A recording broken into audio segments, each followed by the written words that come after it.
You come home and your dog loses its mind, jumping, spinning, barking at the door before you even get your key in. You raise your voice to calm them down, and somehow, that makes it worse. You have tried the treats. You have tried the training classes. Nothing sticks for more than a week. Now picture a completely different dog. Same species, same instincts, same capacity for chaos. But this dog waits by the door, in silence. This dog walks beside its owner, without a leash pulling once. This dog does not bark at strangers, does not panic at loud noises, does not need to be dragged into a calm state. It simply already lives there. That second dog is not a different breed. It is not a genetic accident. It is not luck. And it is not a dog that simply came out of the womb easier than yours. In many Japanese households, this level of calm is not the exception. It is the expectation, built into the household long before the dog ever arrived. And the reason has almost nothing to do with training in the way you have been taught to think about training.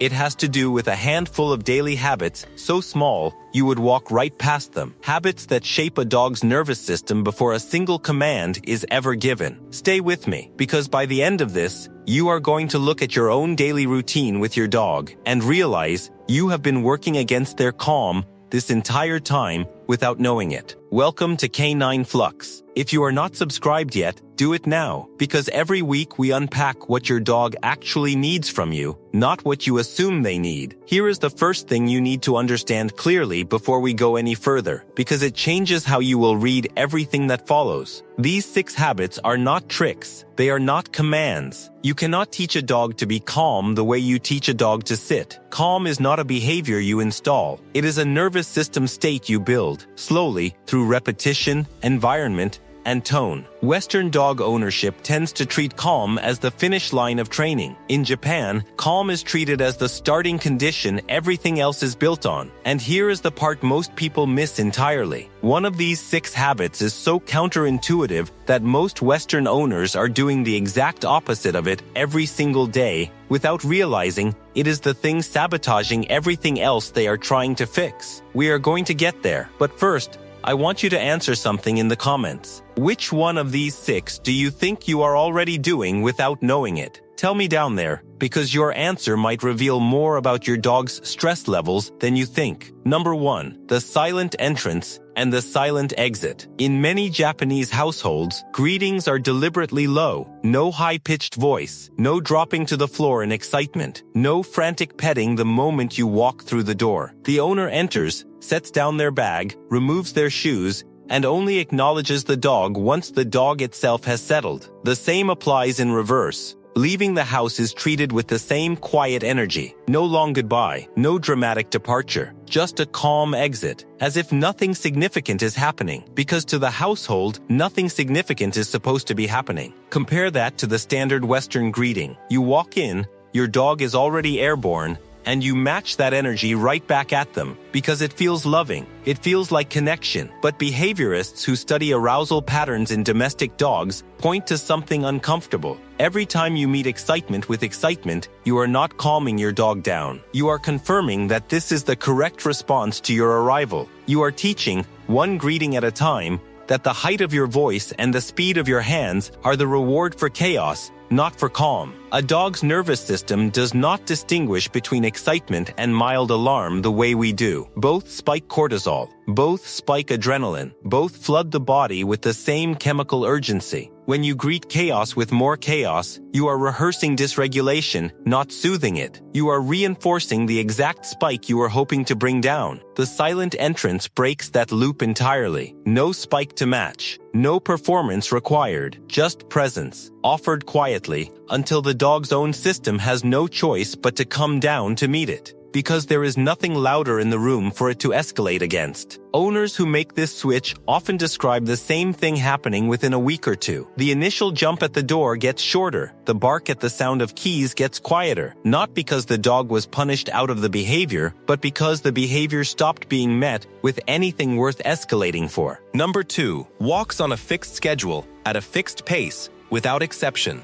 This is not about exercise. This is about predictability, and predictability is one of the most underrated calming forces in a dog's entire day. In many Japanese homes, walks happen at the same time, along a similar route, at a steady, unhurried pace, almost every single day. There is no negotiation involved. The walk is simply a fixed point the dog can set its internal clock against, the same way you might set yours against sunrise. Most Western owners walk their dog when convenient, at whatever pace matches their mood, often rushing because the walk is a task to check off between other obligations. Researchers studying stress hormones in domestic animals have found that unpredictability, not lack of stimulation, is one of the strongest drivers of chronic low-grade anxiety in dogs. A dog who does not know when the next walk is coming lives in a state of low simmering alertness all day, scanning for cues, watching the door, reading your shoes and your keys for information you are not aware you are broadcasting. A dog who knows exactly when it is coming does not need to ask, does not need to whine at the door, does not need to manufacture urgency, because the nervous system has already been told, repeatedly,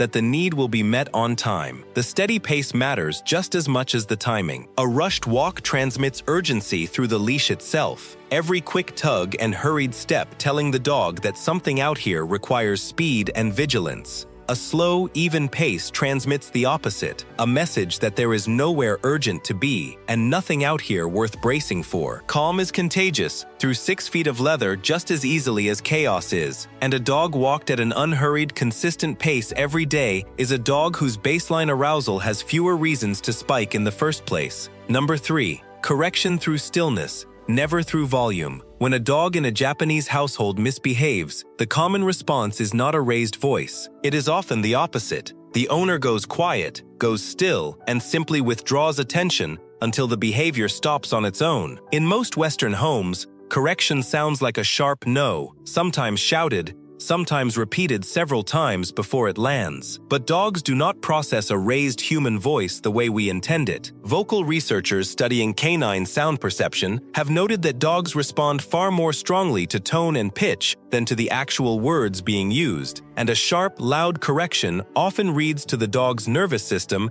as its owner entering a state of alarm, not displeasure. That distinction matters enormously. A dog who believes its owner is alarmed becomes alarmed itself, and an alarmed dog does not learn, it only reacts. Stillness removes that confusion entirely. There is no alarm to mirror, there is only the sudden, quiet absence of attention, and for a social animal wired to seek connection above almost everything else, that absence teaches faster and more permanently than any raised voice ever could. Think about what a raised voice actually asks of a dog in the middle of a mistake. It asks them to simultaneously process a correction and manage a spike of fear, and most of the time, the fear wins, drowning out whatever lesson the correction was supposed to deliver. Stillness asks nothing extra of them. It simply removes the reward of attention, the thing every dog is quietly working for in almost every moment of the day, and lets the absence itself do the teaching. Number 4. A designated resting space that is never used for anything else. In many Japanese homes, a dog has one specific spot, a mat, a corner, a low bed that exists purely for rest. It is not where they eat. It is not where they are groomed. It is not where guests interact with them. It is decompression space and nothing else. And the dog learns that the moment their body enters that space, nothing is required of them. Western homes often blend these zones together, feeding, resting, and playing all happening in the same general area, which means the dog's nervous system never gets a location that reliably signals stand down. Behavior specialists who study den instinct in domestic dogs point out that this ancestral wiring never disappeared with domestication. Dogs still carry a deep need for a defined, enclosed,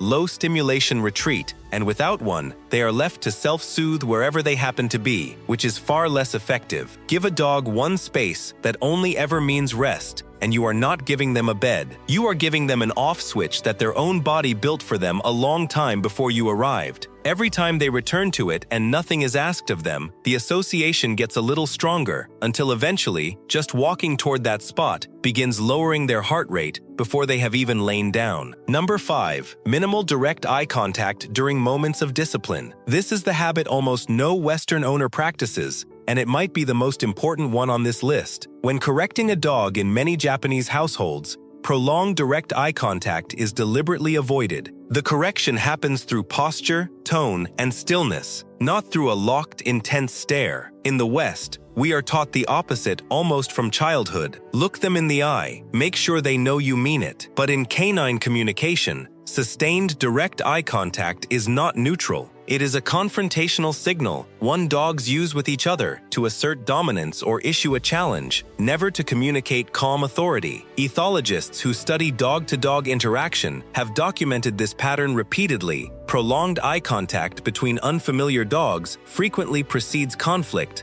not resolution. When you stare your dog down mid-correction, meaning to communicate seriousness, a significant part of their nervous system may be receiving something closer to a threat. That is the detail we teased at the very beginning, the one most owners never even consider. The same tone, the same posture, the same correction can mean two completely different things, depending on whether your eyes are locked onto theirs or softened away from them. Discipline delivered without a hard stare lands as correction. Discipline delivered with one can land as confrontation, and a dog responding to a perceived confrontation is not learning obedience, it is bracing for conflict. This is why so many owners describe the same frustrating pattern, correcting the same behavior over and over without it ever fully disappearing. It is not that the dog failed to understand the rule. It is that a portion of every correction was spent processing a perceived challenge instead of the actual lesson being offered. Soften the eyes, drop the stare, and the correction arrives clean. Without the static of a confrontation the dog was never meant to receive in the first place. Number 6. Full inclusion in household rhythm,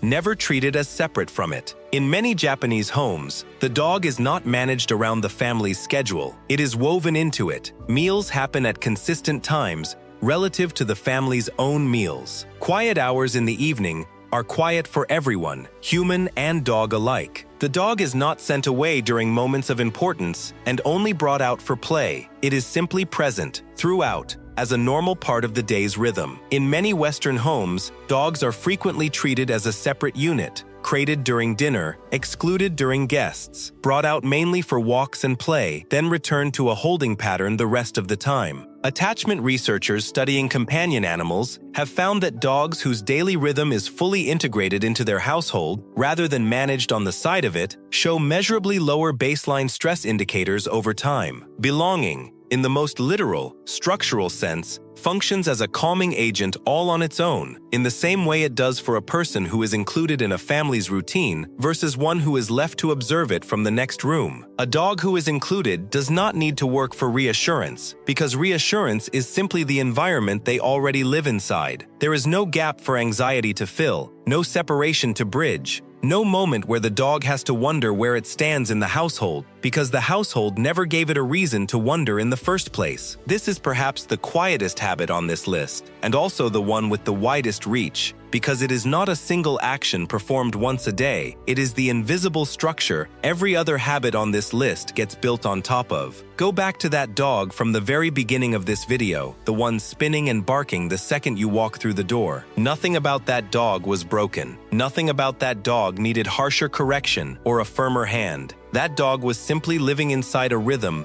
built on inconsistency, confrontation, and constant emotional matching, and responding to it exactly the way any nervous system would. Now picture the same dog with a quiet entrance instead of an excited one, a walk that happens on schedule instead of by convenience, a correction delivered through stillness instead of volume, a space that means nothing but rest, eyes that soften instead of stare, a place inside the family's rhythm instead of beside it. None of that requires a new dog. It requires a handful of small, repeatable shifts in how you already move through your day. That is the entire secret behind the calm you see in these households. Not stricter rules, not more obedience training, not a firmer hand, just an environment that never asks the dog's nervous system to work overtime in the first place, day after day, until calm stops being a behavior you have to ask for and simply becomes the water your dog is swimming in. Pick one of these 6 tonight. Just one. Watch what happens over the next week before you add another. Do not try to install all 6 at once, because a dog does not learn a new baseline through a single dramatic change. It learns it the same slow, repetitive way it learns everything else that lasts. Calm is never installed all at once.